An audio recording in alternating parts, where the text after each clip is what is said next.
अस्सलामु अलैकुम वरहमतुल्लाहि वबरकातुहू। पैसे की कमी ये एक ऐसा मसला है जिससे तकरीबन हर एक आदमी परेशान है। सिर्फ वही लोग परेशान नहीं हैं जो इस मसले का हल ढूंढ लेते हैं। इस मसले का हल क्या है वो इंशाल्लाह मैं आज आपको बताने वाला हूँ। ये जो पैसा है इसको लेकर हर एक किस तरह से परेशान है। मसलन हम इसलिए परेशान हैं कि हमारे पड़ोसी के पास या हमारे मिलने वाले के पास, हमारे रिश्तेदार के पास इतना पैसा है, उतना हमारे पास क्यों नहीं है। और वो इसलिए परेशान है कि उसके पड़ोसी के पास, उसके मिलने वाले के पास, उसके रिश्तेदार के पास इतना पैसा है, उसके पास क्यों नहीं है। और वो इसलिए परेशान है, यानी सेम कंडीशन है। इसी तरह आप आगे चलते चले जाएं तो दुनिया में इस वक्त जो 10वें नंबर पर सबसे अमीर आदमी है वो इस बात पर खुशकम है, लेकिन इस बात पर परेशान है कि मैं नवा क्यों नहीं। और जो नवा है वो इस बात पर परेशान है कि मैं आठवां क्यों नहीं। जो आठवां है वो इस बात पर ये परेशान है कि मैं सातवां क्यों नहीं। इसी तरह चलते चले जाएं तो वो जो दूसरा है वो इस बात पर परेशान है कि मैं पहला क्यों नहीं। और आप क्या समझते हैं कि जो दुनिया का सबसे ज्यादा अमीर आदमी है, यानी नंबर 1 पर है, तो क्या वो इस बात पर खुश है कि मैं दुनिया का सबसे अमीर आदमी हूँ? तो जवाब है ना। वो इस बात पर जितना खुश है कि मैं दुनिया का सबसे अमीर आदमी हूँ, वो इस बात पर दुखी है कि मेरी जो इकोनॉमी है, मेरी जो मालियत है, वो इससे ज़्यादा क्यों नहीं। मसलन अगर कोई शख्स 1000 मिलियन डॉलर का मालदार है, 1000 मिलियन नहीं बल्कि बिलियन डॉलर की वो मालियत अपने पास रखता है, वो इतना मालदार है, लेकिन फिर उसको इस बात का दुख है कि ये 1000 है, 2000 क्यों नहीं। अगर 2 हो जाएंगे तो 3 क्यों नहीं, 3 है तो 4 क्यों नहीं। और आखिर ये निकलेगी कि अगर कोई शख्स दुनिया में सबसे ज्यादा पैसा उसके पास हो, सबसे ज्यादा और तमाम ही, फिर भी उसके पास इस बात का दुख होगा कि दुनिया का सारा पैसा मेरे पास क्यों नहीं। और ये कहने वाली बातें नहीं है, ये चीजें गुजर चुकी। तारीख में हमने इसको देखा है कि लोगों को इस तरह का जुनून सवार था। आपने इस तरह के लोगों के वाकयात को पढ़ा है कि जिनके पास इतना पैसा था कि बेशुमार और बेइंतहा। कारून के खजाने के बारे में तो आपने सुना ही है कि उसकी चाबियां जो हैं वो ऊंटों पर लद कर जाया करती थी। बहरहाल, तो पैसे की कमी इससे हर एक परेशान है। इसका सॉल्यूशन क्या है, इसका हल क्या है? क्या यूं ही परेशान रहा जाए? तो इसका जो हल है वो कुरान करीम ने दिया है, वो अल्लाह तबारक व तआला ने दिया है, वो खुद नबी करीम सल्लल्लाहु अलैहि वसल्लम ने दिया है। हम नबी पाक सल्लल्लाहु अलैहि वसल्लम की ज़िंदगी का मुताला करें तो हमको मालूम होगा कि हम इस परेशानी से कैसे निकल सकते हैं। बहुत सारी अहादीस हैं नबी पाक सल्लल्लाहु अलैहि वसल्लम की, और इसी तरह कुरान करीम में आयात है। मैं चंद आपके सामने पढ़ता हूँ। पहली चीज़ आप ये समझ लें, कुरान करीम में अल्लाह रब्बुल इज़्ज़त ने जगह जगह ये चीज़ बयान फरमाई है कि जो रिज्क तुम कमाते हो वो तुम नहीं कमाते, वो मैं तुमको देता हूँ, मेरे पास से आता है। यानी रिज्क जो है वो आपको आपकी मेहनत से नहीं बल्कि आपकी किस्मत से मिलता है। अगर मेहनत से मिलता तो रेडी वाले के पास, रिक्शे वाले के पास, ठेले वाले के पास, और जो सुबह बेचारा सब्जी वाला 4 बजे उठकर सब्जी लेने के लिए जाता है और फिर वो रात रात तक जो है सामान बेचता रहता है, उनके पास ज्यादा होता। आप देखें, आपने ऐसे बहुत सारे लोगों को देखा है, निकम्मे और निठल्ले घर वाले उनको बुरा भला कहते थे, और उन्होंने बस इधर ब्लॉगिंग उधर ब्लॉगिंग करना शुरू किया, दोस्तों के साथ ऐसे ही बस कैमरा लेके शूटिंग करते फिरते थे। घर वाले, माशरे वाले, सोसाइटी वाले उनको बुरा भला कहते थे कि कुछ काम धंधा नहीं करता, कुछ पढ़ता लिखता नहीं है, यूं ही जिंदगी गुजारेगा, जानवरों जैसी जिंदगी हो रही है।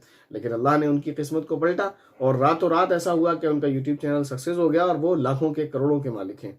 बहुत सारे यूट्यूबर ऐसे हैं जिन्होंने मेहनत की है यकीनी तौर पर, लेकिन बहुत सारे ऐसे हैं जिन्होंने कुछ भी मेहनत नहीं की और बस उनकी किस्मत का सितारा एकदम चमक उठा और वो कामयाब हो गए। इसका मतलब हरगिज ये नहीं है कि मेहनत नहीं करना चाहिए। मेहनत करना ये हमारी ड्यूटी और हमारी जिम्मेदारी है। रिज्क देना वो अल्लाह ताला का काम है, तो हमें मेहनत ज़रूर करना चाहिए। लेकिन इस बात को याद रखना चाहिए कि सिर्फ मेहनत करने से हम ये सोचें कि मैं उस चीज़ को हासिल कर सकता हूँ जो मैं चाहता हूँ, ये मैं कह दूं अगर कि इम्पॉसिबल है, तो ये गलत नहीं होगा।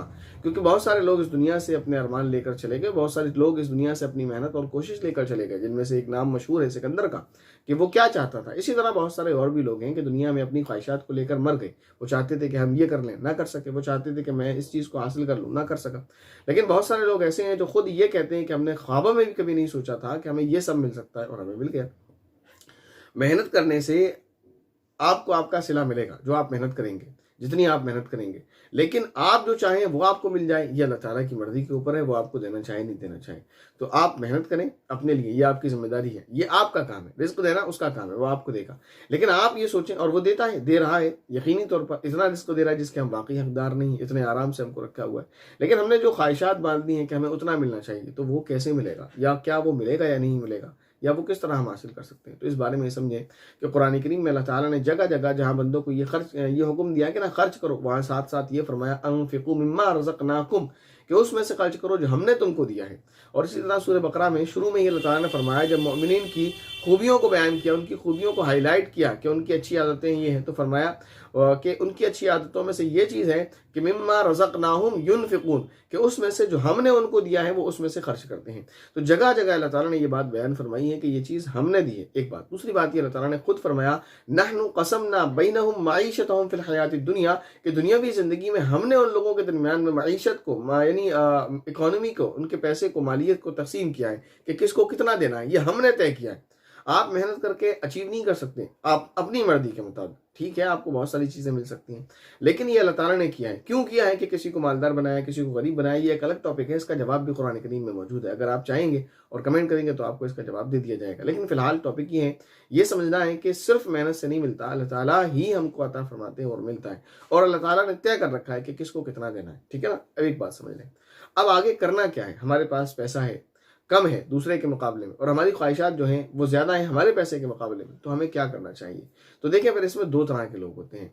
एक वो जो अपने पैसे की कमी को लेकर रोते रहते हैं, दुखी होते रहते हैं, और जो है ज़िंदगी उनकी बहुत तंग हाली में गुजरती हैं, और जो है वो शिकार हो जाते हैं डिप्रेशन का। इसी तरह और भी चीज़ें होती हैं और वो ज़िंदगी में रोते ही रहते हैं। कुछ ऐसे भी लोग होते हैं। लेकिन कुछ ऐसे भी लोग देखेंगे आप, जिसे मैं ख़ास तौर पर कह दूँ उलमाए कराम को, कि उनकी अर्निंग बहुत कम होती है, क्योंकि उनके पास सैलरी बहुत कम उनको मिलती है, और बहुत कम जो है वो, यानी मोस्टली, बहुत सारे तो मालदार हैं, अल्लाह का करम है, लेकिन बहुत सारे ऐसे होते हैं जिनकी अर्निंग बहुत कम है, लेकिन वो फिर भी खुशहाल ज़िंदगी गुजार रहे होते हैं। तो इसका क्या राज है।